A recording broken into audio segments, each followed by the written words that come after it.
Nahitaji maombi, wamuombe hapa ndio twende tukae. Amen. Sio kweli? Yeah. Tunaomba pastor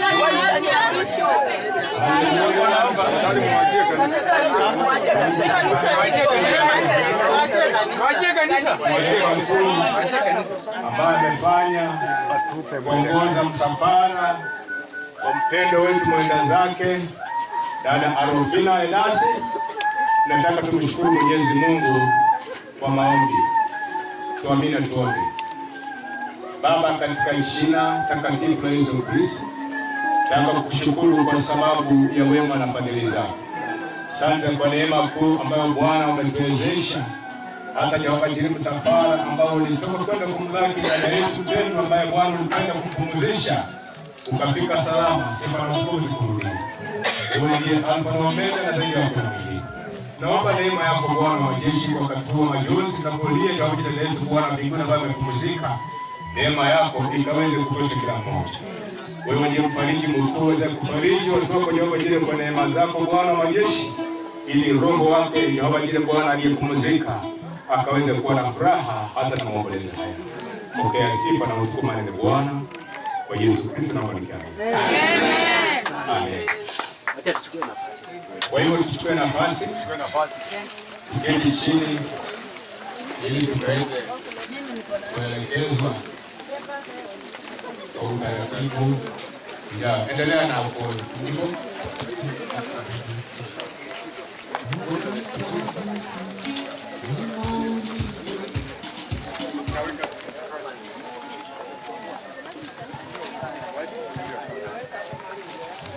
haleluya. Jehova watu wakae tafadhali.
Tumeenda kumpokea mwalimu wetu mmoja, alikuwa ameaga, na akanipigia simu akaniambia, husband, nataka tuende outing.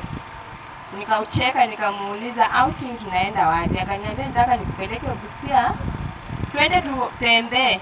Nikamuuliza kufanya nini? Baadaye aliniambia nimeenda jana Busia, nimebook kufanyiwa operation na sina mtu, naenda kulazwa, sina mtu wa kunilinda huko. Nikamwambia sawa, but kwa boma langu sina mtu wa kungoja, wacha nitafute mtu mwenye atakuja kunilindia boma deni twende. Na nikawa successful, nikapata mtu wa kuningojea boma, tukaenda na yeye. Nikamwambia harakisha twende, mvua inakuja. By the way, tulienda kwa pikipiki, nilienda na Arofina akiwa anaongea.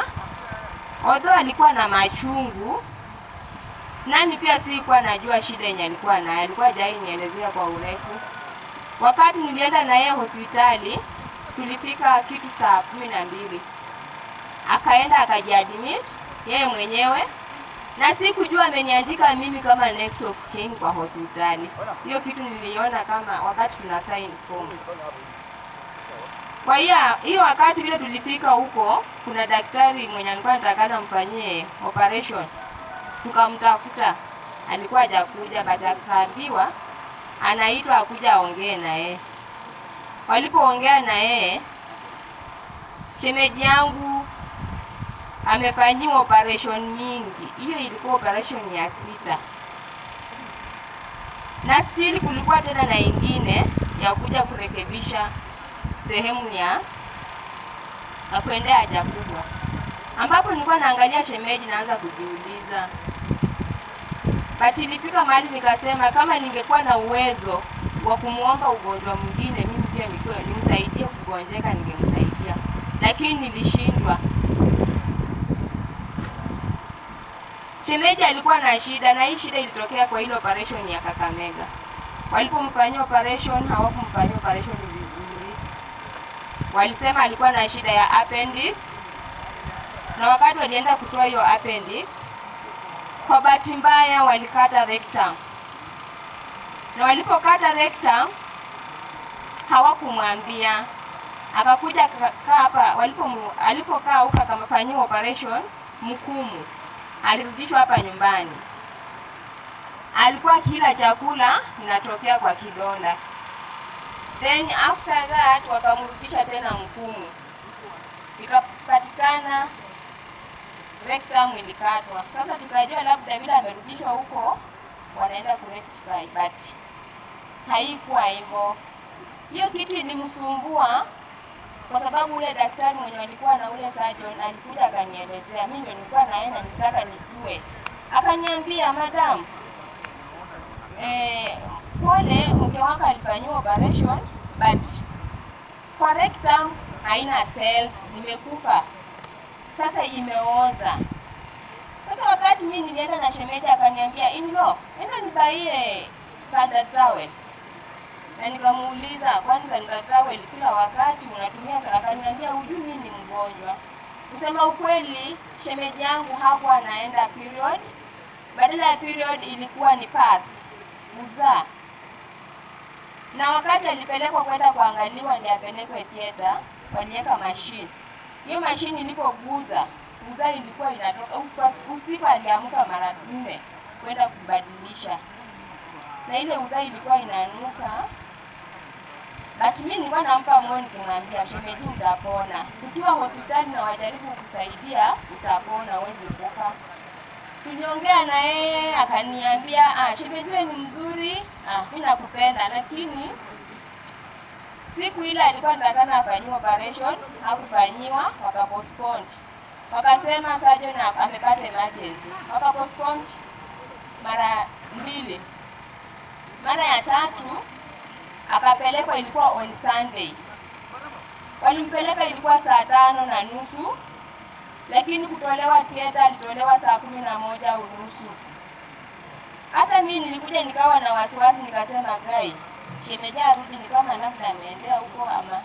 Wakati nilimuona anaingia nikawa na hopes, nikasema kama ametoka huko atapona. Alipofika akaniambia, "In-law," akafanya hivi mikono, "In-law, Mungu ananipenda." Na mimi nikamwambia, "In-law, acha tushukuru Mungu anakupenda." Shemeji yangu aliumia tangu hiyo siku alifanywa operation on Sunday.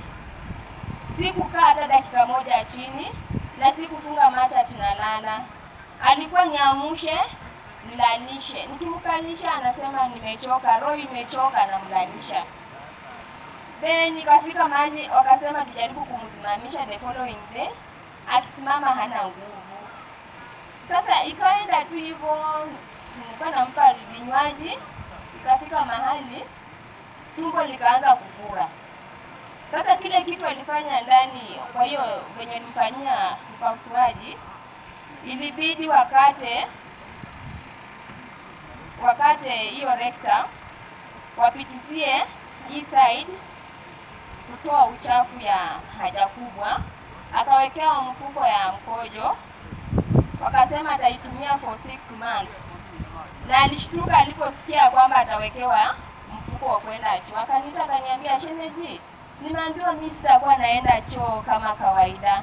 Mimi nikamwambia, "In-law, mimi nitakufanyia lolote lenye utataka, siwezi ogopa." Kusema ukweli nilijaribu, lakini shemeji alikufa akiwa kwa uchungu. Hata wamdunge ile shindano ya kupoesha uchungu, hakuna hata dakika moja ilipoesha. Shemeji aliumia mpaka wakati alituacha. Na wakati tulikuwa naongea na yeye, akaniambia, "Nadhani wazazi wake wako hapa ama wanasikia penye wako." Aliniambia, "In-law, watu wa kwetu wasichukue mtoto hata mmoja." Na akaniambia mtoto nobali na kuacha nitakuachia kwa mikono zako huyu mtoto mdogo. Wakaniachia mimi kwa mkono na akasema mtu asithubutu kuchukua mtoto wake hata mmoja, abaki kwa boma lake. Na mimi lenye nitaomba, hii ni familia mbili imeunganika. Hao watoto ni wetu, tena ni wao. Wakijisikia kuona watoto watakuwa wanakuja kuona watoto, hatuwezi kataa. Lakini kusema kuna mtoto hata mmoja atatolewa hapa, unajua mtu huwa hakufi. Unaweza chukua uende na yeye na pengine libaya litendeke. Sasa ni heri tufate bila alisema. Lakini shemeji aliumia kwa muda mrefu. Hata mimi nililia, hospitali ya Mkumu limefanya Rufina akakufa kwa sababu operation iliyofanyia haikuwa nzuri. Kanisa waombolezaji, tumsifu Yesu Kristo daima na milele. Mimi naitwa Magdalene Tata Karani kutoka huko Kitale. Rufina ni shangazi wangu. Mimi ndio shangazi wa Rufina mkubwa. Na mimi nimewaleka Kakeria out. Asante. Asante Inakolia. Kabla sijasema lolote, wacha wandugu wangu wamsalimu na waseme jambo. Tumsifu Yesu Kristo. Mimi nafurahia ule msichana ni msichana wangu. Kwa kazi ya Mungu siwezi kukosoa, yangu ni kushukuru. Asanteni sana. Kwa majina naitwa John Barasa Ubari. Tumsifu Bwana Yesu Kristo. Kwa majina ni Bonaventure Edasi Okuro. Jeff ni kijana yangu. Pia Jeff tuko na yeye kwa Catholic Men Association. Yo mnaona akikuwa kwa black suits. Poleni sana kwa haya ambayo imetokea. Poleni sana. Asanteni. Basi nami nitakuwa na machache. Mwanzo kabisa nataka kusema poleni sote wenye tuko hapa, na tena karibuni, na nawashukuru kwa kuja kutusaidia katika msiba huu. Huyu mkasa mwana wangu ambaye leo hii ni mwenda zake, alikuwa mtoto aliyependwa nyumbani kwangu na alikuwa ashakubaliwa kama mke wa Igara kwangu. Majuzi tu nilipokuwa nimeenda kwao na nikapokelewa kwa njia ambayo ilinipendeza, na hata nikafikiri nikuje nijitayarishe na nirudi huko mara ya pili. Na kwa bahati mbaya Mungu akaja akampenda zaidi kuliko vile nilikuwa nimempenda. Msichana huyu vile mama mkwe wake ameeleza, alikuwa msichana wa bidii, alikuwa msichana wa kujitafutia, na sote katika boma letu tulikuwa tumempenda tukimweka katikati. Na nataka kusema jambo hivi kwa jamii ya Ikaruok. Sisi tulikuwa tumeanza maelewano, urafiki na ukoo. Mungu kumuita huyu msichana isije ikakatiza ile uhusiano sisi tulikuwa tumeanza. Ningependa uhusiano ule uendelee, tuwe kama watu wa ukoo, tuwe tukiweza kusaidiana huku na kule. Na kwa jamii la ukoo yangu ningependa pia kusema kwamba nawashukuru, lakini bado ninawaomba tufanyie kwa pamoja. Tufanyie kwa pamoja kama mchwa. Tukiunganisha mikono yetu, mambo yote mazito na mepesi yatafanana. Sasa zingine mimi pia hufungua kitabu cha Mhubiri haswa. Kinasema kuna msimu wa kila kitu. Na kuna wakati wa kuzaliwa na wakati wa kufa. Pale naanza kufikiria kwamba kumbe kifo kilianza zamani. Kifo kilianza zamani, na kama Mungu ameamua, hata ukifanya vipi hakuna lile utaweza. Huyo msichana bwana wake amejaribu sana kumuokoa, lakini haikuwezekana. Kwa hivyo kwake, my son Jeffrey, I'm saying this is a moment of desperation, and with God tunasema tomorrow things will be different. Shika kwa neno la Mungu na utapata kwamba mambo yatakuwa tofauti, kwa sababu si wewe ndiye wa kwanza. Haya mambo yameanza zamani. Na nikizungumzia juu ya wajukuu wangu, nafikiri hilo jambo ni la familia. Wataniachia mimi mwenyewe, ninajua la kufanya, kwa sababu najua hata Geoffrey na sisi kama familia tungali tuko, na si wao ndiye wale wameachwa mayatima peke yao katika umri ule. Mimi sitaki kulonga mengi, nataka tu kumuombea msichana wangu kwa Mungu ili amweke mahali pema pa wema, ili wakati mwingine tupate kuonana tena. Mpaka hapa nasema asanteni. Mimi naitwa Edas Morris. Emuri ya kulia. Yalama. Asante mwalimu, asante kwa wasia wako ambao umekuwa ni bora. Asante kanisa, waombolezaji wote pamoja na familia. Emuri ya kulia. Bwana Yesu asifiwe. Mimi naitwa Chemao. Mimi ni ndugu ya marehemu ambaye amelala, ni dada yetu. Tumepoteza mtu ambaye ni wa maana sana kama jamii. Nataka tu niseme machache tu kwa dakika moja, kwamba dada yetu huyu ni mtu ambaye alikuwa mtu wa bidii sana. Nilimtambua kwa bidii yake na upendo, na kwa sababu mimi sikujuda sana na mambo ya ugonjwa na nini, naomba tu roho ya dada yetu ipumzike kwa amani, na niambie mkwasi yangu pole sana, na Mungu akutie nguvu, na wajomba wetu wacha Mungu asimame na nyinyi. Asante.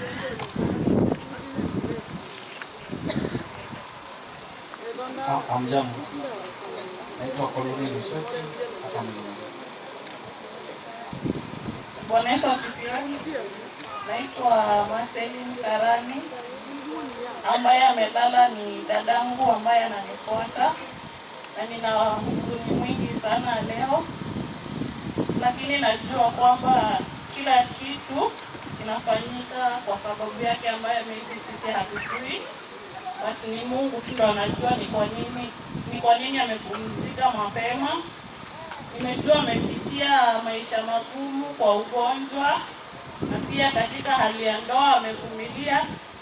Sasa nasema tu acha apumzike, badala anaondeke hizo shida zote. Barikiwe. Bwana asifiwe. Kwa majina ni Bishop Kanasi. Tumsifu Yesu Kristo daima na milele. Mimi naitwa Mrega. Wewe mwenye amelala ni dada yangu ambaye tumekuwa naye tukishirikiana ule upande wa Tongareni.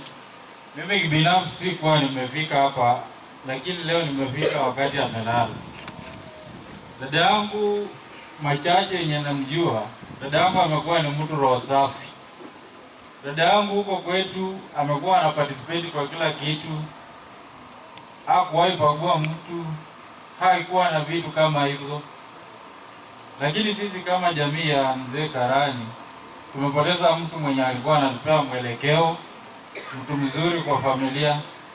Na yote hayo naambia ndugu zangu na dada zangu, tulilie kwa Mungu, huwa ina happen na ime happen, haiwezi rudi nyuma. Ni hayo tu, na mbarikiwa. Bwana asifiwe. Mimi kwa majina ni Caroline Karani, ni marehemu dada yangu, wacha roho yake ilaze pema. Tumsifu Yesu Kristo. Mwenye amelala ni dada yangu, wacha alale umsikie kwa amani. Kwa majina naitwa Sophie Karani, mbarikiwe. Kanisa andalizi, waombolezaji wote, jamii kwa jumla, ningependa kuwasalimu katika jina la Yesu. Bwana Yesu asifiwe. Amen. Jina langu ni Zeruya Moit, nikiwa dadake marehemu. Nimekuwa rafiki wangu, nimekuwa dadangu, amekuwa mshauri wangu. Nimekuwa naye. Mara ya kwanza alipohisi mwili aliniita akiwa Bungoma, akasema, dada, tafadhali popote uko kimbia, niko hospitali.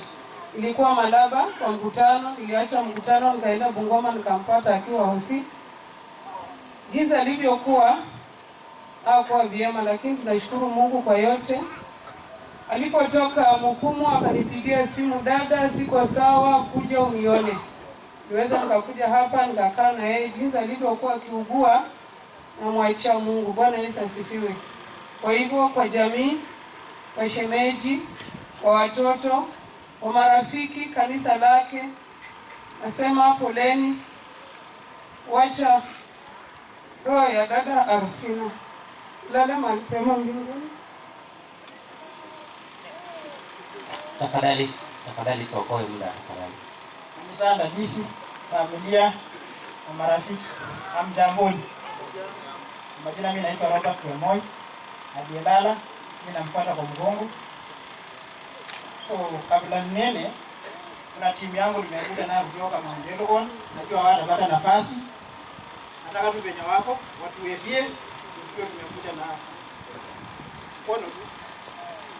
So hao watu wametoka nao nyumbani, ndio watapata nafasi, nimewatambua. So kitu ya kwanza ningependa kusema pole sana binafsi. Alafu kitu ya pili, huyu dada yetu ameumia. Na hata ukiona Kenya yako uchungu. Mpaka ilifikia mahali mimi ndio niko na mama mzazi. Maji wanapigia mama mzazi ati yeye mwenyewe hakuna mtu mwenye anamsaidia mama atoke nyumbani akuja amsaidie mtoto wake. So hiyo kitu si atuchukulia kwa uzuri. So amelala, kama ni ugonjwa wacha ile mzuri. Na kama ni mtu alimfanyia malipo ni baba sana.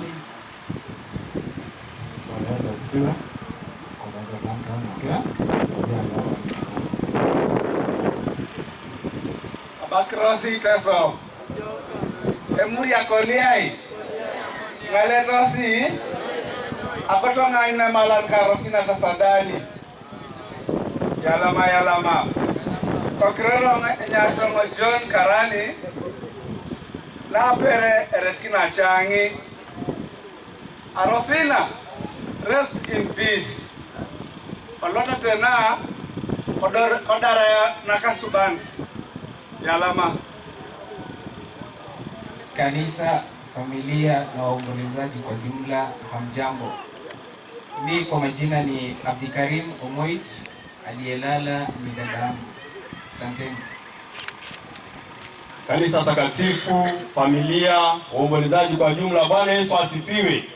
Naomba popote umeketi unipungie mkono wa dada yetu Arufina. Bwana Yesu asifiwe. Mimi kwa jina naitwa Evans Osapiri Karani, aliyelala ni dadangu. Bwana Yesu utanipa dakika 3 niweze kumulia dadangu. Shemeji yangu Geoffrey, mimi nimekuwa nikiwasiliana naye mara si moja si mbili. Wakati dadangu alianza kuwa mgonjwa, mimi nimekuwa karibu sana na shemeji na dadangu huyu Masi na huyu Zeruya. dadangu alienda kugonjesha kazini yetu kule Busia hospitalini kule Kotoya. Alitoka kule tarehe 25 na hapo ndio ugonjwa wa dadangu ulianza kumsumbua. Nilikuwa Nairobi, akanipigia simu akaniambia, ndugu, mimi hali yangu nimetoka hospitalini hapa kugonjesha mwenzetu, lakini hali yangu si nzuri. Mimi nikamwambia kitu cha kwanza, wewe fika nyumbani, sababu alikuwa baada ya kunjana. Fika nyumbani tuweze kuzungumza. Kwa kweli dada alifika na akanipigia simu akaniambia mimi nimefika nyumbani, lakini hali yangu si nzuri. Shemeji huyu, mimi nikamwambia huyu msichana wetu ana complain 1 2 3. Na shemeji alichukulia hilo swala kwa haraka sana, akamkimbiza hospitalini. Na mimi nikushukuru, wakati wote nilikuwa nakupigia simu yangu shemeji ulikuwa unaishika. Na tulisaidiana. Dadangu alipelekwa Bungoma referral. Akakuwa admitted kule, wakaanza mambo wanamsumbua sijui nini. Mimi nikapigia ule mkubwa wa Bungoma referral. Nikamwambia dadangu ameadmitiwa nayo, hakuna hata shilingi moja tutalipa, eti tunalipa hospitali. Yule mkubwa wa hospitali ya Bungoma nikamwambia kama hamtawaachilia huyo msichana, mimi nitapigia CEC wa health nimuulize kama nyinyi mnalipisha tena mnalipisha pesa zingine za hongo. Shemeji, si dada alitoka bila shilingi. Baada ya pale dadangu akanambia mili yangu bado si mzuri. Shemeji akang'ang'ana mdada akampeleka kule Mkumu. Ingawaje dadangu Amase hapa alikuwa amesema tupeleke msichana wetu Nakuru katika specialist hospital apate matibabu. Lakini kwa sababu shemeji pia alikuwa ni mtu alipenda dada yetu, akaona yeye mwenyewe atamshughulikia. Wacha nikate hii story ikuwe fupi. Dada yetu ameenda. Sisi hatuwezi leta lawama kwamba tuanze kuvutana hapa na pale. Familia iliyobaki nyuma ni changa sana. Kwa hivyo iwapo sisi tutaanza kuleta mvutano hapa na pale, hawa wachanga kukua kwao kutakuwa na matatizo. Ni kwa heshima ya kwamba sisi kama jamii ya Karani na jamii ya Edasi tushirikiane kwa umoja, tuone ya kwamba hawa watoto wachanga watatu waliosalia nyuma waweze kupata elimu ya kutosha na waweze kulelewa katika mazingira itakayo wafanikisha wawe watu katika jamii. Mimi katika boma hili si mgeni. Wakati walikuwa wanaishi Mumias, mimi nilikuwa nikisoma kule Kisumu. Kila weekend dadangu alingenitumia fare niende nikae na yeye kule Mumias. Mimi nimepoteza rafiki. Katika jamii yetu ya Karani sijaona dada aliyenipenda kama Arofina. Dadangu tulikuwa na siri nyingi sana na yeye. Yote aliyopitia hakuna jambo mimi sijui. Hakuna kitu dada angefanya bila kuniconsult mimi. Kwa hivyo nimepoteza rafiki wa karibu sana. Kabla dada yangu aage, alinipigia simu Jumamosi alipokuwa admitted kule St. James. Na kanambia mimi nimekimbia tu, hata sijaambia watu kwamba nimekuja hospitali. Na nikamwambia dada, ni vizuri ujulishe familia penye unakaa kwamba umeenda hospitalini. Na kanambia niko na shemeji yangu amekuja kuketi na mimi hospitali. Tukaongea na dada yangu kwa muda karibu lisali moja kwa simu, na ananiambia saa 5 anafaa aende theater. Alikuwa booked kwenda theater. Lakini dada aliongea na ukakamavu. Alionekana mtu ambaye anaenda kupona. Dada yangu katika hali yote hii mmesikia alikuwa anaenda operations mara kwa mara. Kila usiku dada yangu alikuwa ananipigia simu saa 4 saa 5 analia machozi. Ananiambia, ndugu, mimi siko poa, hali yangu ni mbovu, lakini uniombee. Kama mwanaume mimi nilikuwa nachukua jukumu ya kuongelesha dada yangu. Namtia nguvu mpaka machozi yanaisha, analala. Akilala sasa mimi ndo naanza kulia, sababu nimekuwa nampa encouragement. Lakini ndani yangu nilikuwa najua nampa encouragement, lakini ni uchungu. Hata mwanamume hawezi stahimili. Lakini nashukuru Mungu, hakuna siku dadangu alinipigia simu akanikosa. Mimi nilikuwa nawasiliana na yeye. Kama ni maombi sisi tumefanya ya kutosha. Hata Mwenyezi Mungu anajua. Kwenda kwa maombi tuliomba. Tulishiriki maombi sana. Lakini mimi nataka tu niwaachilie roho yangu, roho ya dada yangu aende salama. Sikujua Arofina, ile Jumamosi tukiongea ilikuwa ni mazungumzo yangu na wewe ya mwisho. Mimi nilifikiri ungetoka kule tena tuweze kuwasiliana na dadangu, lakini baadaye nikaambiwa dada amelala. Acha mimi niachilie dadangu aende salama. Kifika kule mbinguni, salamia babu yetu Chemao, mwambie sisi tuko tu, tunang'ang'ana. Tuandalie makao mema mbinguni. Siku yetu ikifika nasi tutakuja. Kwa hayo mengi, Mwenyezi Mungu awabariki. Thank you so much brother kwa wasia wako. Tafadhali wale ambao hawajasema jina. Ombolezaji. Jina naitwa Kelvin Kudera.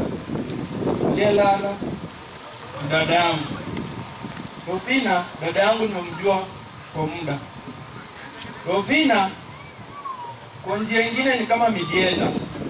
Kwa sababu haingekuwa yeye, mimi singepata mke.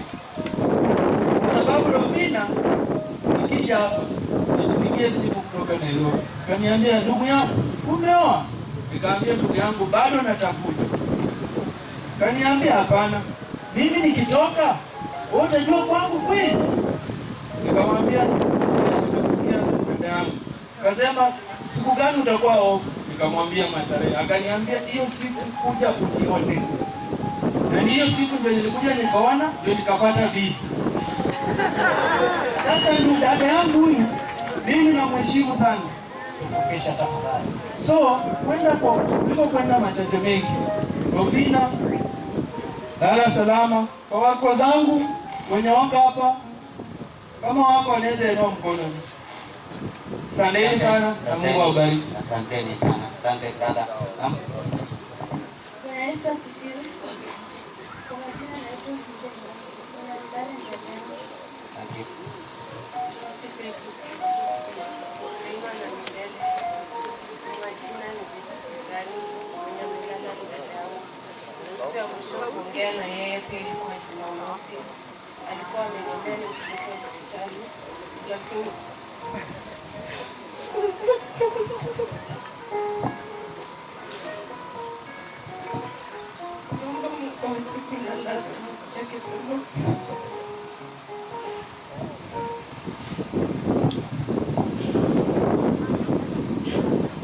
Tokoa muda tafadhali. Pole lakini tokoe muda.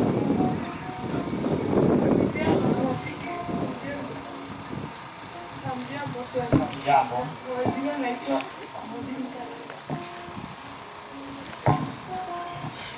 Bwana Yesu asifiwe. Amen. Kanisa andalizi, the family that has lost, the family that is got married, and the church we took care of her. I salute you in Jesus' name. Ninasema karibuni for the last wedding of my sister Imeldede. We call her Tata because she was named after our grandmother. Karibuni sana kwa harusi yake ya mwisho. And I want to say one thing. We were brought up with one man. We ate in one plot. But what parted us ni wakati wa kutafuta riziki ya maisha. Lakini Daddy Karanis, you have lost the shining star. Now we are dead. It is the desire of my heart ya kwamba tutashikana mikono with the family of the husband so that we can raise our nieces because they remain our blood. Ingekuwa damu tunaweza badilisha, tungebadilisha. Lakini damu hatuwezi kubadilisha.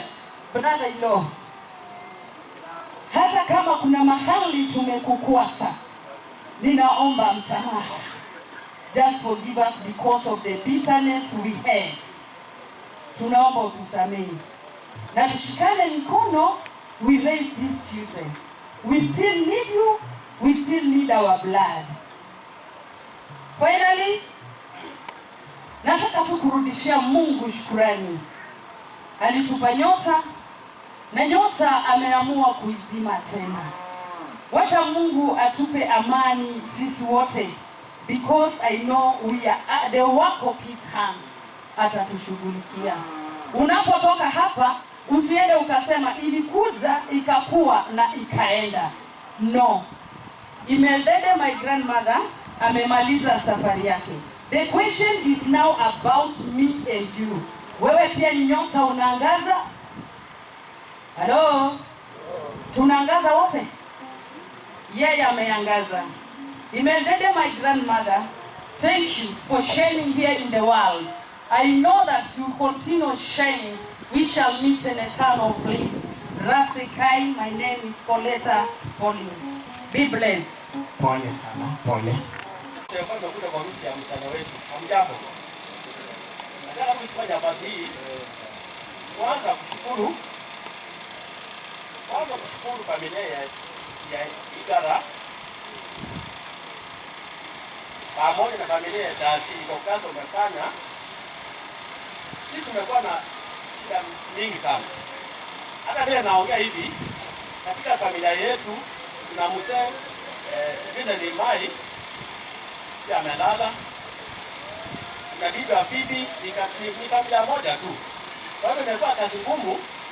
Hata niona tutafanya hii sherehe ikuja mapema. Alafu sherehe ya babu yake ikuja tarehe 28.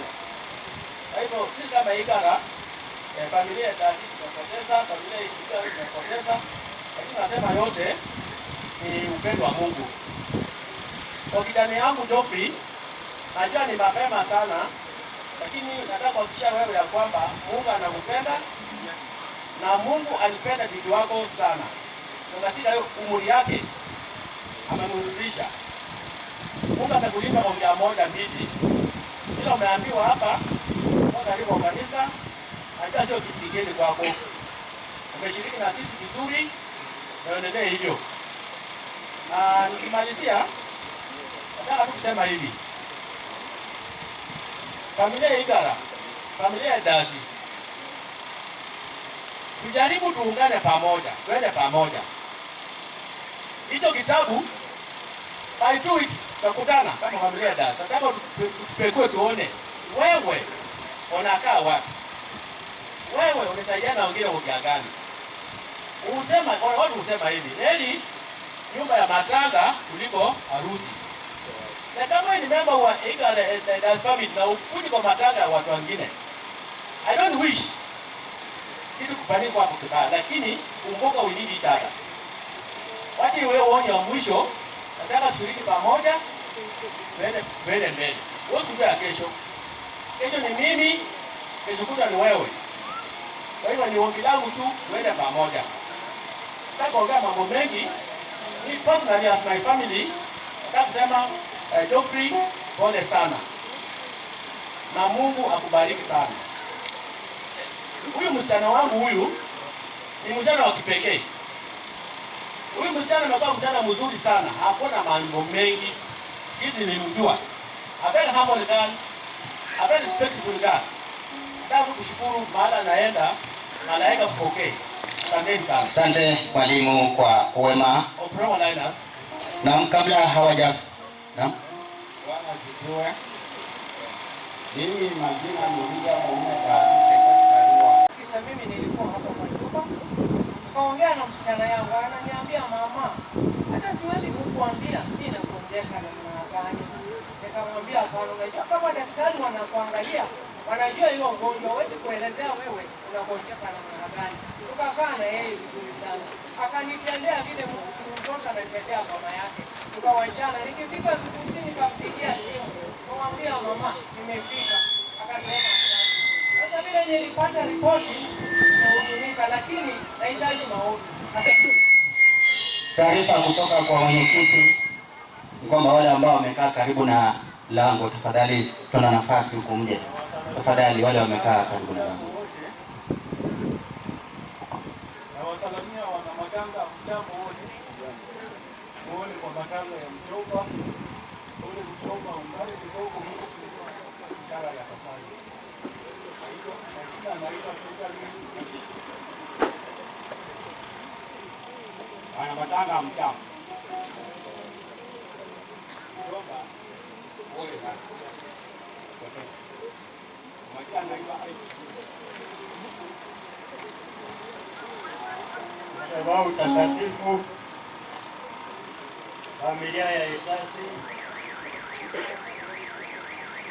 na Waigara wote, nasema pole sana kwa kupoteza mama ya watoto na Mchomba Geoffrey. Nasema pole sana kwa kupoteza jembe, lakini Mungu atakusaidia mbele, utapata jembe lingine. Mimi nilikuwa sikumfahamu sana huyo msichana, lakini nimewahi kuona kipindi tangu hivi. Sina neno ya kusema kuhusu yeye. Mama yake alisema mapema kamaliza. Ili hali waombolezaji wote nasema pole sana, na tujue hii ni lazima kwa kila mtu. Ikiwa ulisaliwa, ujue utakuja kulala. Mimi sina maneno mengi sana. Jina langu naitwa Nathan Kakai Sungu kutoka kina nyanya. Karibuni. Bwana asifiwe. Bwana asifiwe. Bwana asifiwe tena. Nasema tu Arofina, pole. Tulikuwa tunakupenda, lakini Mungu amekupenda sana. Wacha tukuachilie usafiri salama. Mimi kwa majina naitwa Naomi Odera, mimi ni nyanyake Arofina. Bwana asifiwe. Kwa majina ni Gladys Emuria. Rofina nyanya yangu. Rofina ya hakika alikuwa akikuja kuniona.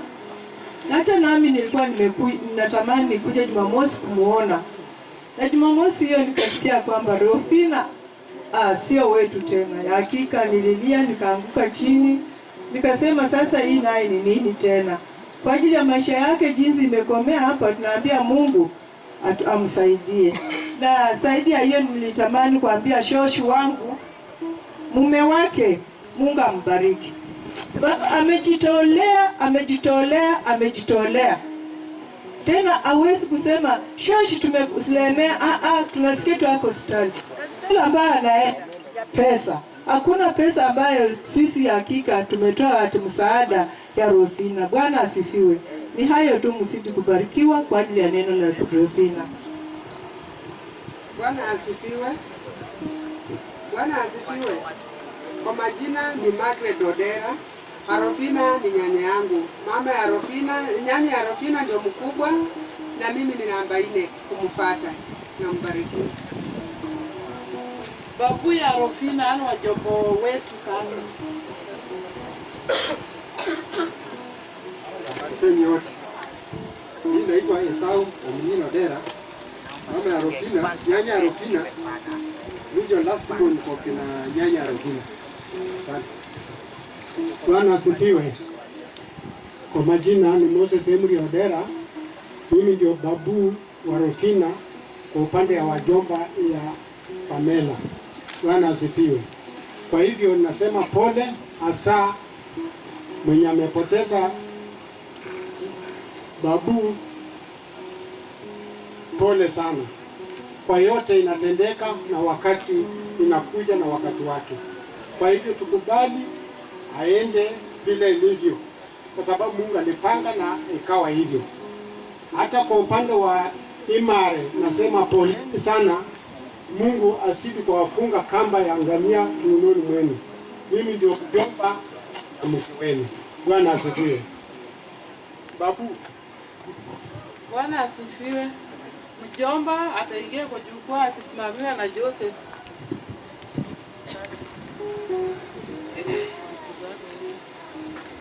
Kanisa andalisi, mjomba wangu, majirani wote ambao wamekuja kuomboleza kwa siku ya leo kwa harusi ya mjomba yangu, ningependa kuwasalimu nyote katika jina la Yesu. Bwana asifiwe. Amen.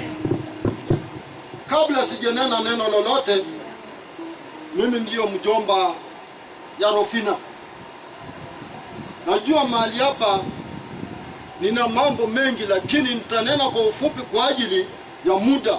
Na kabla sijaenda sana, ningependa kualika wa ndugu zangu kuanzia kwa mjomba Jacob, nikienda round nikisonga, nikimalizia wasema majina na kuinua mkono. Karibuni. Bwana asifiwe. Kwa majina naitwa Dalmas Okiro, mjomba Arufina na ala palipo na wema. Asante. Bwana Yesu asifiwe. Naitwa Jack Odera, ni mjomba wake Arufina, ninatoka hapa Kimwanga. Asante.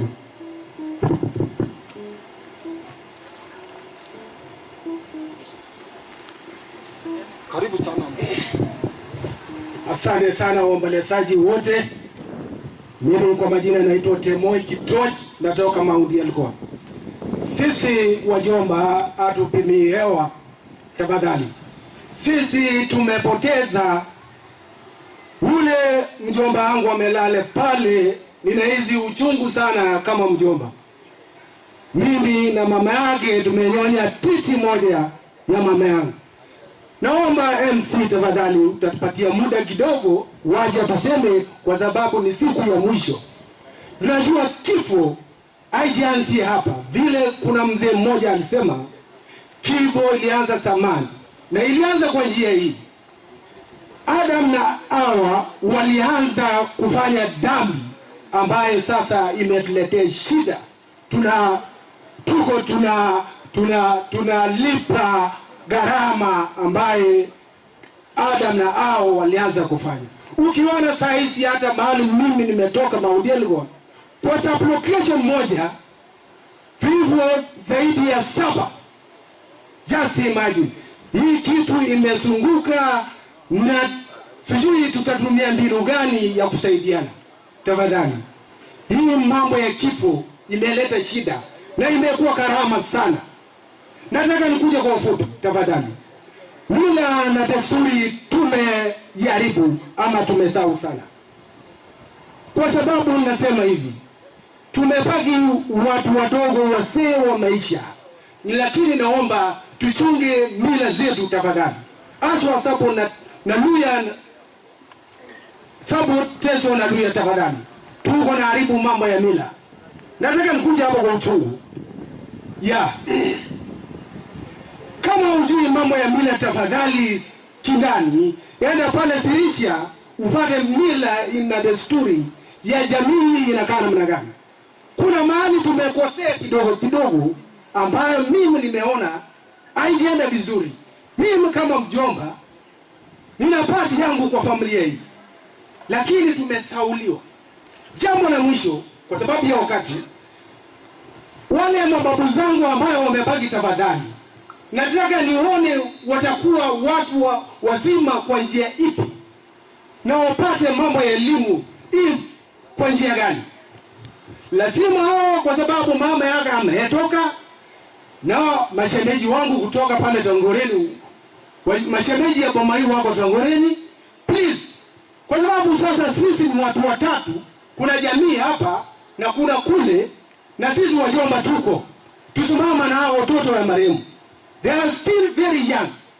Lazima tukua karibu na hawa.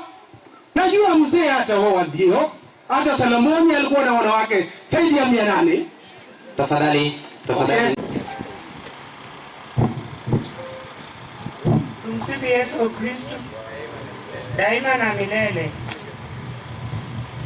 Kijana yangu pole, Basakwa pole, yote tuachie Mungu. Tulikuwa tunapenda Arufina, lakini Mungu akapenda zaidi. Tuishi kwa amani na tupendane. Amen. Kwa majina ni Gladys Amalai. Arufina ni mtoto wangu. Tumsifu Yesu Kristo daima na milele. Arufina ni mtoto yangu. Kwa boma mimi ndio mama yake mdogo, na pia baba yake angeweza kufika mahali hapa, lakini ni mdhaifu. Kijana yangu, nasema pole. Umesimama na mtoto wetu, umeonyesha upendo wa kweli. Wakati hata nilikuja Umkumu hospitali kumtembelea, kulikuwa na huyu kijana yangu alikuwa anahangaika vilivyo kwa madaktari huku na huku, akiwa na matumaini mke wake apone. Kijana yangu pole, endelea na hiyo roho, sisi tuko. Ulikuja ukajua boma ni boma kubwa, tutasimama na wewe, usijitenge. Hao watoto uachilie, tushikane familia zote vile wamesema, tuwalee na tuone ndoto ya Rofina inatimika. Thank you so much. Tafadhali, next person, tafadhali. Bwana Yesu asifiwe. Huyu ni mama ya Rofina, hana nguvu ya kusema chochote, ila amesema tu niseme niwasalamie nyinyi wote. Hamjamboni? Jambo. Hamjambo tena? Jambo. Tulilie ndani ya Yesu. Bwana Yesu asifiwe. Hata wacha mimi niseme yangu machache kulingana na Rofina. Bwana asifiwe. Rofina nimeishi na yeye kwa miaka mingi. Unajua Rofina amelelewa kwa mikono mingi. Hii familia yote imemlea. Lakini sasa tufike kwa ugonjwa. Mwezi wa 8 akanipigia, ilikuwa mwezi wa 7. Akaniambia niende nigonjeshe yeye mkumu. Nikaenda huko, nikashughulika pamoja na mume wake. Mume wake ni shujaa. Naomba tu Mungu akupe nguvu na mpatie ujasiri. Si kawaida. Wangekuwa wengine wangesema enda kwenu watu wakunywa wagonjeshe. Lakini alisimama kama mwanamume na akasimama kwenye pengo. Tulikaa huko tukifikiria kwamba msichana atapoa. Lakini ya Mungu huwezi kukosoa. Mpango wa Mungu ni mengi. Rofina alisumbuka hiyo yote, sitaki nitaje kwa vile wamesema. Waonesi baba yake. Okwai lenye kwa kweni tata obu wapo. Angonya dono ndio yangi. Ikara lolo. Tumsifu Yesu Kristo. Daima na milele. Mama wasati katika leo, nisikia tunarudi kuweka nichai. Kasi wa moja kidogo. Rofina takajani. Moja tutaka na Rofina. Sasa ndio mtu ya rebo. Hapo shwari ya pele mamgenye huko. Kuna bara Imba bande. Nimelumu tatani. Sasa uko na aje wewe ni kane. Sasa ona mpole sasa kuko sajibu. Wao dawa yake ni maneno pole. Jasho mtu ni bwana. Ndio swali hili. Ba sasa eko yeye pole chama bomu. Ndio ni liga kwa division na kwa changa. Advisa. Okay,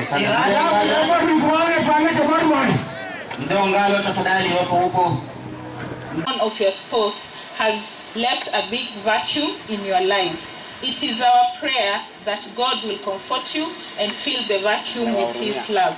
We want to assure you of our support during this difficult moment and pray that God will comfort you and heal your souls. He is our Creator and knows best which words to whisper to you so that in this hard situation you may still experience His love and care. For nothing happens behind His back. Please know that you are not alone, but you are standing by your side during this time of mourning and thereafter. You find solace in the words of Christ that John 14:27, peace I leave with you, my peace I give to you. Not as the world gives do I give to you. Let not your heart be troubled, neither let it be afraid. May the Almighty God rest her soul in eternal peace. With heartfelt sympathy, Maritim Weldon, Director of Service. Asante. So, kwa Edasi, pole sana. Wanai. Mjomba alikuambia jembe limevunjika utapata lingine. Uende ukapata jembe ambalo haliwezi lima kama lile. So be careful as you move around. I know around here we have politicians who will come and speak. Shule zimefungwa, watoto wako nyumbani na wazazi. Kabla sijasema lolote, wacha huyu mwenzangu aseme. madhabahu matakatifu, waombolezaji wote kwa jumla na wasalimu katika jina la Yesu. Hamjambo? Hamjambo tena. Bwana Yesu asifiwe. Mimi kwa majina naitwa Rose Edasi.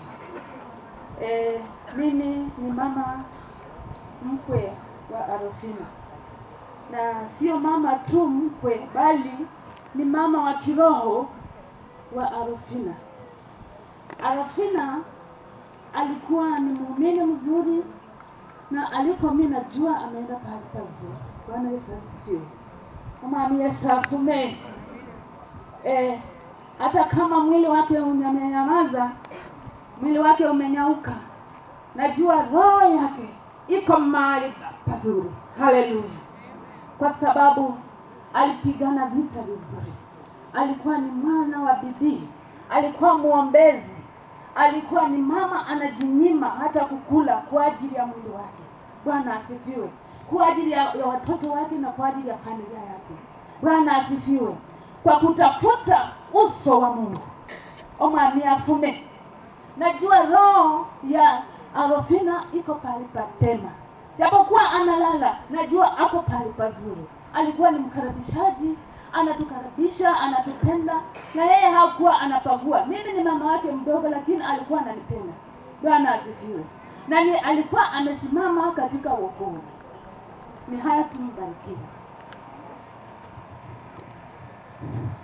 Kama kuna wamama wakwe wenzangu mwenye anaweza kusikia.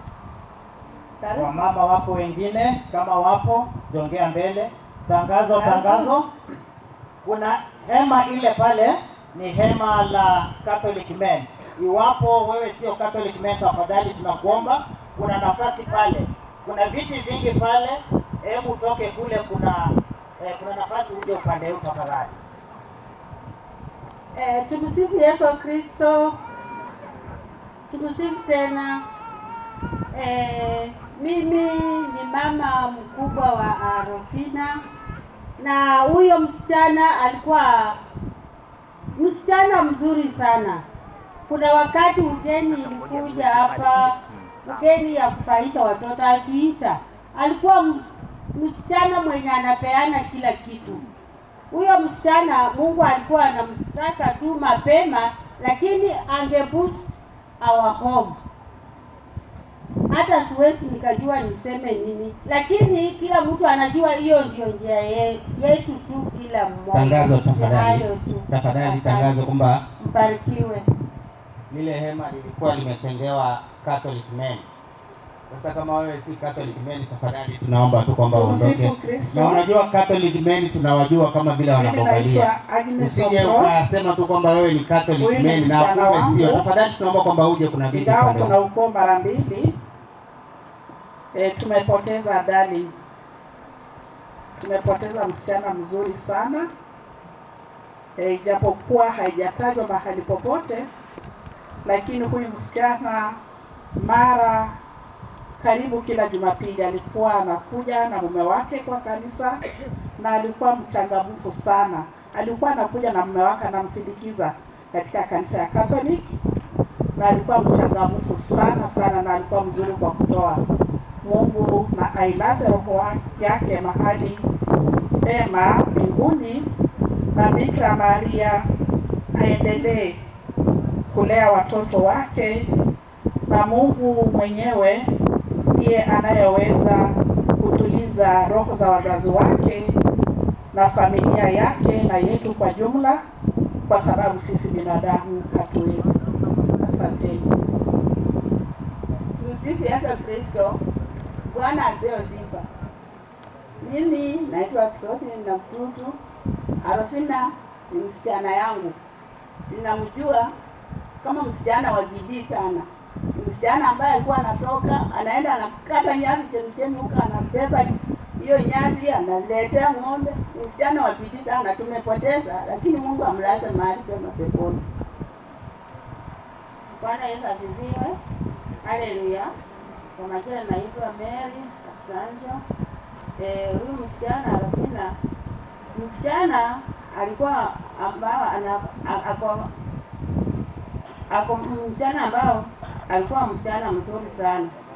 Kwetu alikuwa tu msichana ambao anafanya kazi yani ni msichana mtulivu. Bwana Yesu asifiwe. Sina mengi, kwa majina naitwa Mary. Kanisa andalizi, serikali yetu, waombolezaji wote kwa jumla na wasalimu katika jina la Yesu. Bwana asifiwe. Mimi nataka kushukuru Mungu kwa ajili ameitenga siku ya leo ifanane jinsi ilivyo, na kazi ya Mungu haikosolewi. Ninashukuru kwa ajili ni mapenzi yake. Arofina amekuwa mtoto mzuri, amekuwa msichana wa furaha. Anapokukuta ni mama tu jambo. So tunamuombea Mungu akaweze kuilaza roho yake mahali pema mbinguni. Kwa majina ni Bridget Edas, mkabarikiwe. Bwana Yesu asifiwe. Kwa majina naitwa Margaret Edas. Arobina na alikuwa ananiita mama. Na kulingana na muda nilikuwa nimekaa na yeye, sijawahi kuona Arobina siku moja ananichukua kama si mama yake. Wakati wote tulikuwa tukikutana alikuwa ananitambua kama mama yake. Yeye aliishi na furaha na kila mtu wote. Tangu aingie katika boma letu sijawahi sikia mtu amekosana na Arobina. Arobina tena alikuwa ni msichana wa bidii. Na ukitaka kujua alikuwa msichana wa bidii, muda amekuja hapa ni mchache, lakini unaweza kuona bidii yake. Ni hayo tu. Wacha Mungu ambariki waombolezaji wote na amweke mahali pema mbinguni. Ni hayo tu. Shangazi wa Geoffrey, ukasema jambo. Shangazi, kama wewe kuja. Shangazi wa Geoffrey tafadhali. Bwana asifiwe. Na msalimu kwa jina la Yesu. Bwana asifiwe. Mimi ndio shangazi wa Geoffrey. Kama unajua unaitwa shangazi ukuja hapa. Tunaomba kwamba uzungumze kwa niaba ya mashangazi tafadhali, sababu hatuna. Msichana wangu alikuwa mtu mzuri. Alikuwa msichana mzuri sana. Ni msichana wa heshima. Sasa tuna mengi. Pengine Mungu alimtaka, sisi naye tukamtaka, wakati yake ilikuwa imefika. Kijana yangu ajipe moyo. Hiyo ni njia ya kawaida. Ni hayo tu. Kwa majina ninaitwa Judy. Bwana Yesu asifiwe. Kwa majina mimi naitwa Neti Negesa Edasi, kama mama wa Arofina na Geoffrey. Mimi nimeishi na hao watoto wangu. Watoto wangu hao wamekuwa wazuri sana. Wamekuwa wa msaada kwangu kama mzima.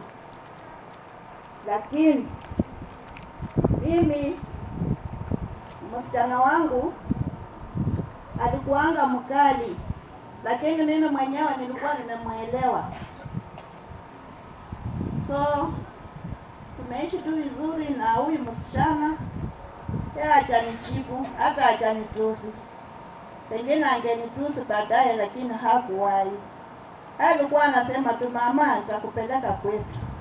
Nikasema hapana, ukuwe mzima tutaenda. Bora tukue wazima, usiharakishe. So mimi nimeishi na hao watoto. Watoto hawa ni wazuri, walikuwa wakifanyia pamoja. Naona kama ugonjwa tu ndio iliharibu.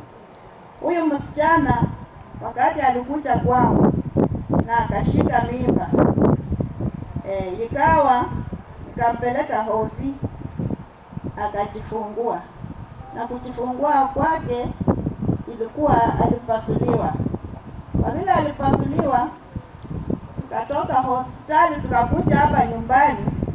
Baada ya ilikuwa 3 weeks. Naona msichana wangu analia kichwa. Nikasema pengine una mawazo mengi. Tuliza. Ama tumia maji mengi kwa kukunywa, alafu kule vyakula vyenye vinatakikana. Akasema mama, hapana, mimi huwa natumia, lakini sasa sijui nini mbaya. Ikafika wakati mimi nakuja hapa, msichana wangu hawezi amuka, hawezi kutembea, akapooza. Alafu ilikuwa tu kumuombea. Watu wa kanisa ya Pisma na washukuru sana, huwa hawachoki. Walifanya kazi kwa Arofina. Maombi yao ilisaidia huyu msichana sana. Muda si muda mumewe naye hakuchoka na msichana na mkewe. Akamchukua akampeleka wapi? Kakamega. Mara kwa mara kama mara 3 hivi. Immediately nikaona tena kurudi hapa, naona msichana anaamuka. Nikashukuru Mungu, nikasema asante. So ilikuwa tu hivyo. Sasa ilikuwa mwezi wa 8. Nikaona call ya saa 8. Wakanicall. Ati mumewe sasa ndiye alinitisha kwa simu. Ati mimi nimepigiwa simu, Arofina ni mgonjwa sana, na huyu mzee mwenye amelala hapa huyu anaitwa Tom. Ndiye amempeleka. Hata wamempeleka na mafuta ikaisha kwa njia. Sijui amefanya namna gani, lakini wamefika. Wakati huo mimi nilikuwa ni kujitayarisha tu mara moja. Saa 11 nilikuwa kwa gate hapo. Kidogo nikachukua boda, nikafata paka wapi? Paka Bungoma. Nikapata amelazwa. Saa hiyo hakukuwa mbaya sana. Alikuwa hata anaamuka, anachukua besheni, anaenda anaoka na anarudi. Na analia kichwa na tumbo. Kichwa na tumbo. Basi akalala huko karibu siku 3-4 hivi.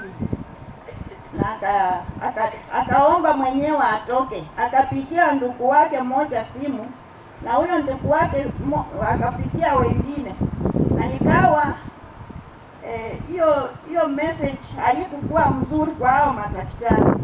Na Arofina mwenyewe akaniambia, nimepigia ndugu yangu simu, nilitaka usaidizi tu, lakini sijui nini. Nimefika kwa gavana, mama tuondoke. Na mimi nikatoka mapema, nikamwacha. Alafu nikatuma kijana jioni. Kesho yake wakatolewa. Si kwa uzuri, lakini ikawa apelekwe Eldoret. Mimi nikasema usiende Eldoret, karudi kwa nyumba hapa. Mimi kutoka nyumbani atuache niende nione mgonjwa wangu mwenye ametoka jioni jana hospitali. Mama ilikuwa machozi tu. Na baada msichana analia. Ni wapi? Ati tumbo, kichwa, tumbo, kichwa. Sasa nikashindwa. Tuliondoka saa hiyo saa 4 usiku, tukafika saa 6 Mkumu. Enyewe akalazwa. Bila alilazwa baada ya siku 2 it wasn't. Nifanye nini? Ilikuwa tu ni maombi. Mpaka vile alienda akapasuliwa. Kupasuliwa hiyo baada ya siku moja, yani hakutulia. Baada ya kutoka kwa theater ilikuwa tu ni machozi. Kilio tu, tumbo.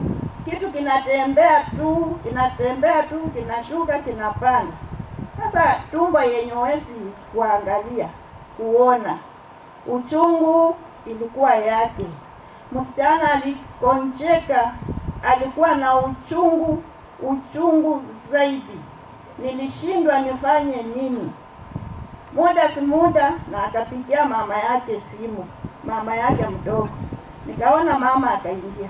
Mimi nikashukuru Mungu, nikasema kwa vile huyu naye amekuja, heri ukuwe na ushahidi. Atashuhudia. Heri ashuhudie kuliko na mimi nitasema nini peke yangu tu. Sasa akaendelea hivyo. Tena ikawa arudishwa wapi?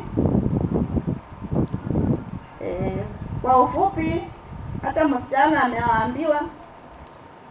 Ikawa mimi nitoke huko akae na mama. Sasa siku ya kurudi kutoka Mukumu, wakafika Kandui na wakaona kijana anaitisa ati mimi papa ika hapa pia mtusaidie tumpeleke nyumbani. Sasa hawa jamaa walipepa tu wote kwa gari la chefu hapa, akasonga msaga akakaa, yeye pia akakaa. Hata nilishindwa kujua, na yote ni ya Mungu, ilikuwa mpango ya Mungu. Sasa bila alifika hapa na ikawa saa 11 tena wakarudi huko. Hivyo ugonjwa imesumbua msichana wangu, siwezi kuendelea sana, ni machungu. Msichana ameumia, ameenda lakini ameumia mno. Na saye amlinde wachirao, Mungu ambariki, aendelee hivyo. Na alikuwa msichana wa bidii, alikuwa msichana wa kutafuta. Yeye hakukuwa wa kukaa tu mama, na tena alikuwa kashirisha kidogo, na unaona amerudi tu kwako, yaani anakufurahisha tu. Mimi sikuonanga ubaya wake, ingawaje alikuwa yeye pia alikuwa amenielewa, mimi pia nilikuwa namuelewa. Sasa tulikuwa tukiishi tu hivyo kwa furaha, na namuombea aishi vizuri kwenye ameenda. Pole sana mama kwa kumpoteza msichana mkwe. Kwa hiyo hali kwa majina mimi naitwa Dickson Osapiri Karani kutoka Kitale. Mimi ndio babake Arofina. Poleni sana kwa kuchelewa, naishi mbali, naishi Mombasa. Na hii safari imekuwa ni ndefu, lakini nimefika. Mengi yamesemwa. Mimi ni kuiombea tu jamii ya Igara na familia ya Igara, wakwe wangu wote na wapa pole, na jamii yote kutoka Kitale, kutoka Changara, Kakeria, Kakemer na sehemu zingine zote. Hamjambo. Yangu ni machache. Yangu ni kuombea huyu marehemu msichana wangu. Mungu airehemu roho yake na ailinde na ailaze mahali pema peponi. Na wanaigara, poleni sana. Najua babu wa bomba hii pia amelala kwenye barafu. Yote ni njia moja. Yote ni maombi kwa wafu, na pia ni maombi kwa walioko bado. Yote ni ya Mungu. Tuombeane, tuzidi kupendana. Hayo tu ndio Mungu anapenda tufanye. Kwa hayo machache nasema poleni na Mungu awalinde. Basi muda amekuwa akiishi, ndoa yake imekuwa ngumu, unajua kidogo, na wewe mwenyewe hayupo pale. Si mambo ya watu wawili tofauti. So imekuwa safari mrefu. Ndiyangu nilimpenda sana, nilijaribu kwa vyovyote vile, na angelikuwa mtu yote kwa umri kama wangu angelitaka kumpoteza bibi yake.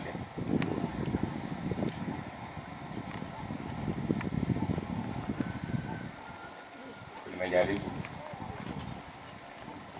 hata ingelikuwa pesa inanunua uhai, inamaanisha sisi sote tungekuwa tunakufa.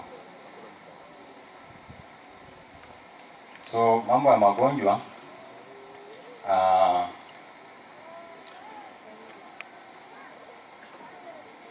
especially operations, alifanyia operations within 3 operations within a span of 3 months, and those were major operations.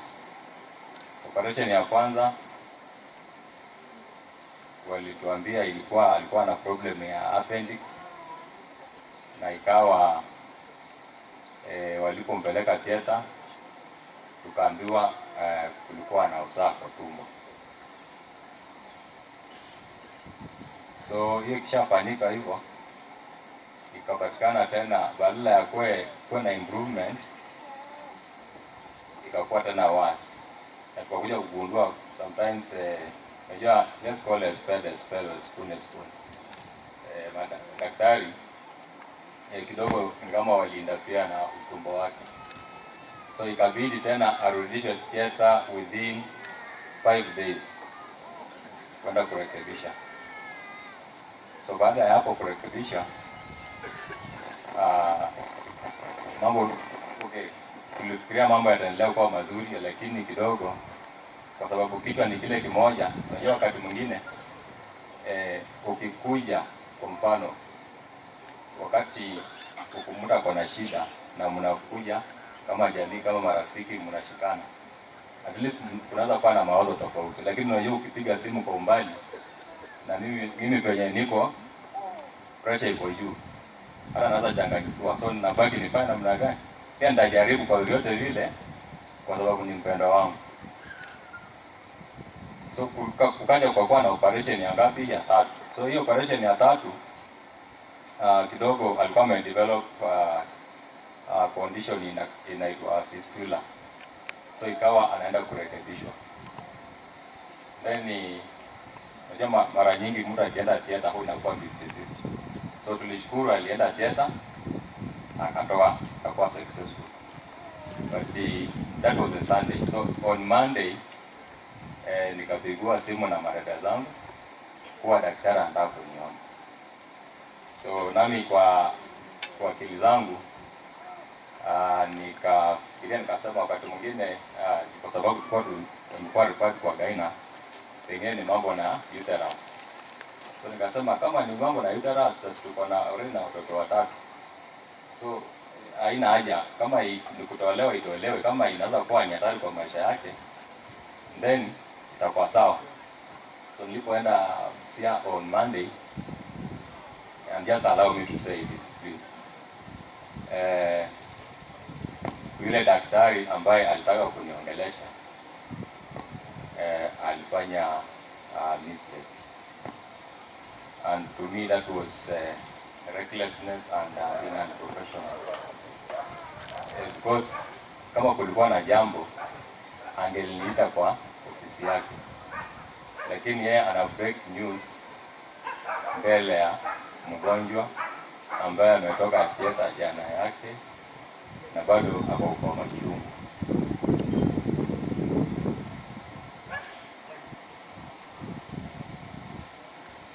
Mgonjwa alikuwa anaendelea kuwa stable, lakini wakati aliposikia daktari anasema ati ako na cancer and it is spreading very fast, hivyo ndio venye mambo yalianza kuharibika, na akawa kwa oxygen mpaka venye alituacha.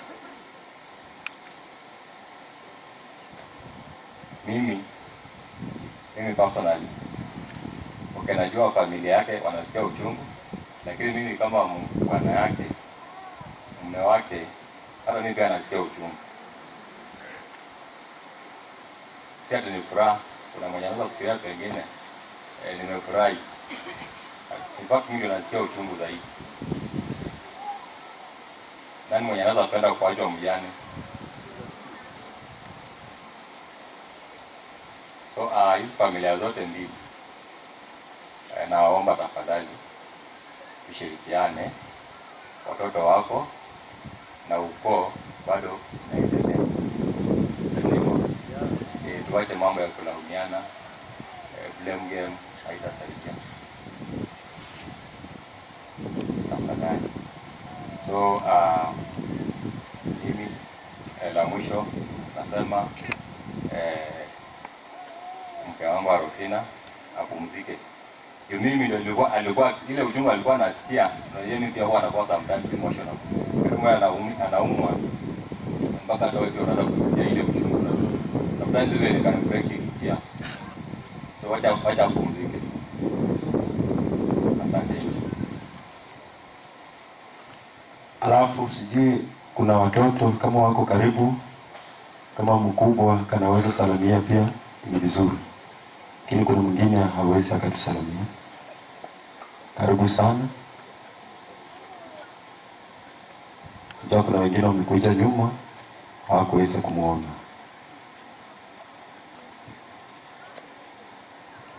Bwana Yesu asifiwe. Asifiwe tena. Kwa majina naitwa Leila Karana, mbarikiwe. Asante. Tuwapigie makofi. Asante sana. Karibuni sana mketi. Atukienda kwa mahali watu wamekusanyika, unasoma jambo moja na ili pia wewe pia uende ukalifanye. Najua unaweza enda kuona mgonjwa amezidiwa wewe, alafu unafika huko ukimwona tu unasema huyu atakufa. Utatoka ufika hapo kama hata hai kweli utakufa. Yaani unamtia moyo, yaani umeenda kumtia moyo. Hata kama hapo hali maututi nasema utapona. Na anakuwa na nguvu na Mungu anamsaidia. Early life. The late Arofina Emeldede Karani was born on 7th February 1992, being the second born of the late Philemon Ochoko of the Ikarwa and Mama Linet Luya in Namunyiri village. So Istanbul sublocation, Tongareni sub-county in Bungoma County. The late Arofina Karani was sister to Masilin Karani, Hilda Imoni, Robert Kwemoi, and Meshach Barasa. She was cousin to Zeruya Amoit, Evans Osapiri Karani, Pauline Namtosi, among others. The late was daughter-in-law to Mr. Morris Edasi, Igarite, and Nekesa Edasi, Tachoni clan. She was sister-in-law to Ruth Edasi, Stanley Edasi, Vincent Edasi, Eric Edasi, Violet Edasi, and Belinda Edasi. Education life. The late Arofina Emeldede Karan began her academic journey at Namunyiri RC in 1995. After completing her primary education, she proceeded to Namunyiri Secondary School, but unfortunately dropped out in Form 2 due to financial constraints. Despite the setback, she remained determined and later enrolled in a tertiary institution where she pursued a course in interior decoration and hairdressing. Marriage and family. In 2018, the late Arofina Emeldede Karani got married to Joffrey Oniko Edasi of the Igarite clan in. Their union was blessed with 3 children, namely Leila Nagawa, Vivian Edasi, and Novali Advenia Edasi. She embraced motherhood with joy and commitment, constantly striving to provide the best upbringing for her children. Christian life. During her youthful period, she was actively involved in World Mission Church, Mumias. She later joined Pisma Church after relocating to Mianga area, and she has been an active member until her demise. Work life.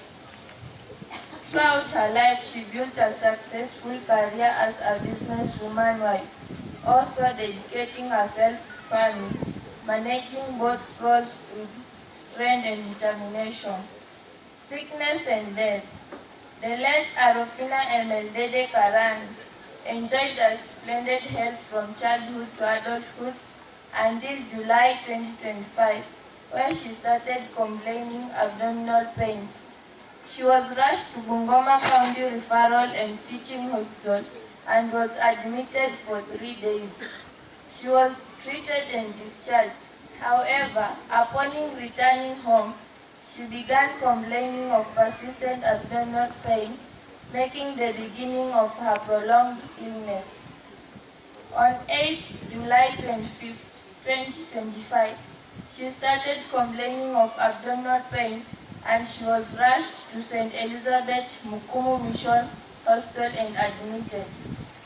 The late was diagnosed with appendicitis and the same evening she was rushed to theater as an emergency for surgical operation. After 9 days of admission, she was discharged, but upon reaching home she developed a condition known as enterocutaneous fistula and was rushed back to St. Elizabeth Mukumu Mission Hospital, where she was readmitted and then booked for another surgical operation for rectification. She was later discharged after 12 days. After like 2 weeks, she showed some signs of improvement after a difficult process of recuperation. But after just a week, she started complaining of abdominal pain which persisted for a week and was rushed to St. James Hospital, Busia, where she was diagnosed with rectovaginal fistula and was advised to consult a gynecologist. On 7th November 2025, the gynecologist recommended for a surgery to rectify the condition. And on 9th November 2025, she was booked for another surgical operation. On 10th November 2025, her condition worsened and she started experiencing breathing difficulties and was taken to intensive care unit. On 11th November 2025, there was no sign of improvement, and sadly on 12th November at around 7 a.m., she was pronounced dead.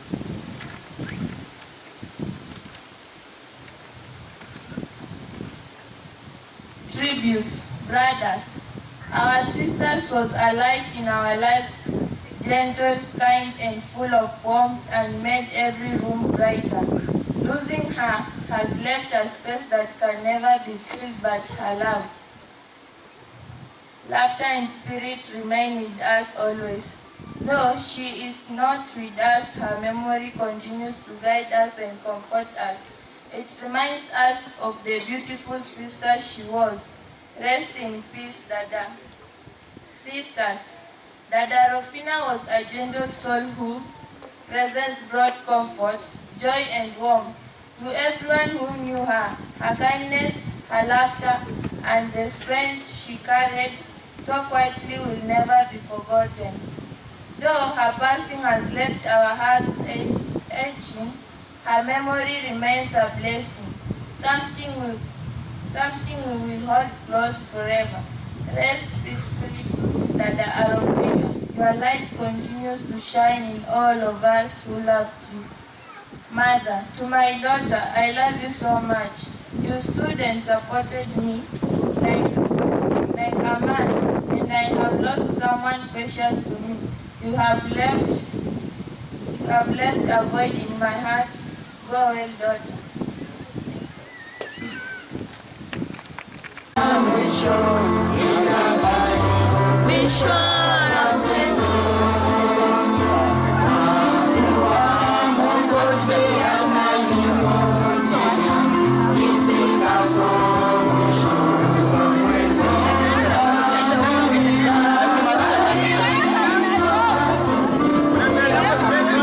Tupeane space.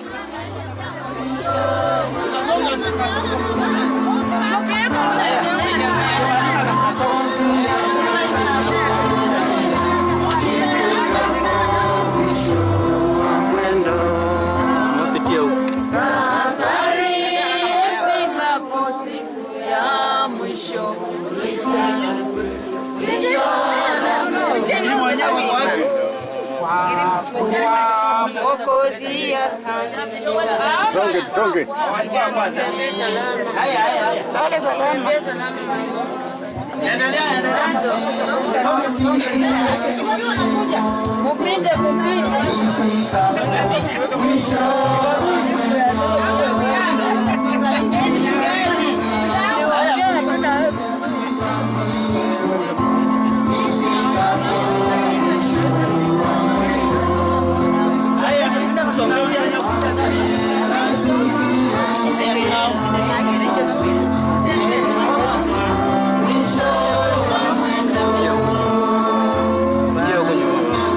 Nazuia huyu kamera kuone.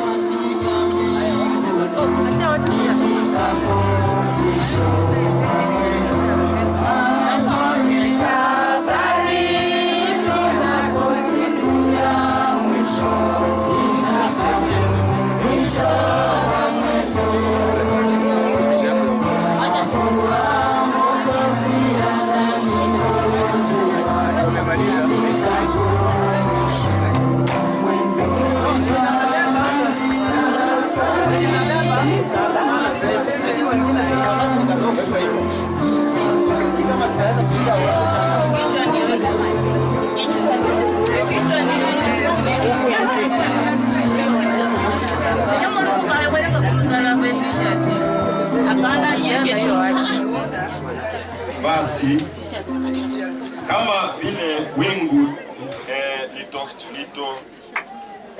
likomavyo na kutoweka, ni hivyo huyo ashukaye kuzimuni hatashuka tena kabisa, harudi tena nyumbani kwake, wala mahali pake hapata kujua tena. Baba Mungu, katika roho wako uweze kunena kwamba Bwana majeshi, baada ya kuishi maisha ya dunia hii, tunapotoka katika nyumba zetu na kazi yetu yote, na tutairudia tena kuingia katika nyumba ya mapumziko. Tunapoondoka mahali hapa Bwana, weka dada yetu katika nyumba ya mapumziko. Saidie katika msafara huu, na Yesu Kristo anapatikana. Amen.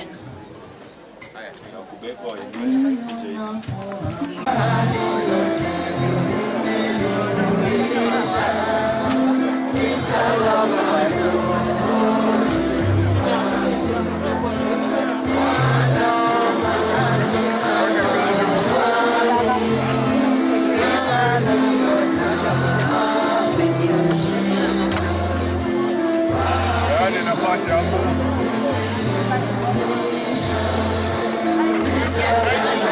Raisi hapo tafadhali. Songe kando.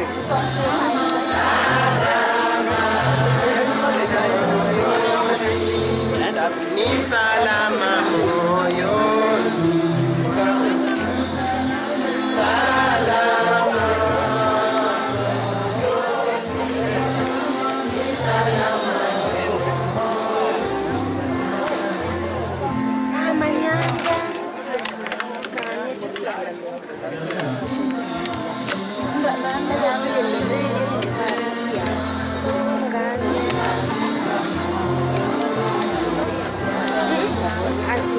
Saya ketemu berada, maka itu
Najua ni huko. Hapa hivi. Haya Isimame. Songeni nyinyi, songeni. Unaacha wenye amebeba jeneza. Songeni nyuma. Songeni nyuma. Songe nyuma.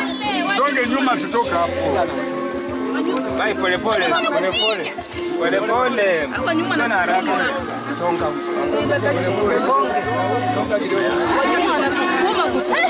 Pole pole kabisa. Asiumie pole pole. Weka chini. Hapo. Basi toka.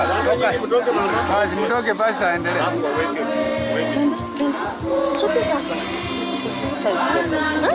Wanaume wasaidie. Wanaume sasa.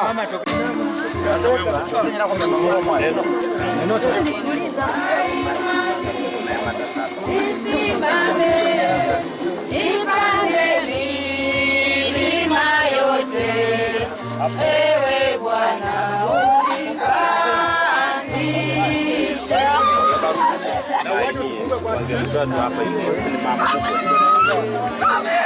We, enda toa mama pale.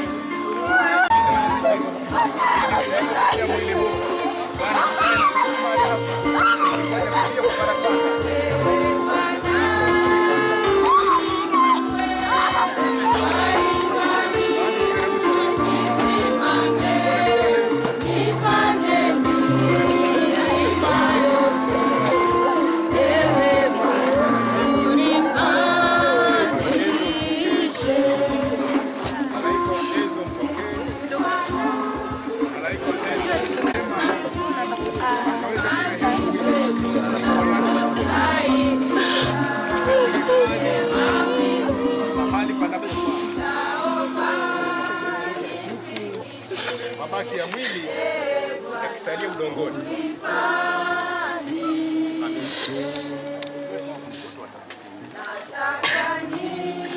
Pandishwe juu zaidi ya mawingu.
Wenye kutujua wanatujua kwa kazi zetu,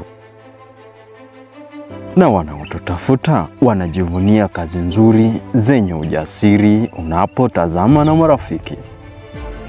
Sisi ni Success Hub Media. Jiunge nasi kwa kazi nzuri zenye ujasiri unapotazama. Subscribe kisha upige simu 07 28 052 074 Bungoma Town.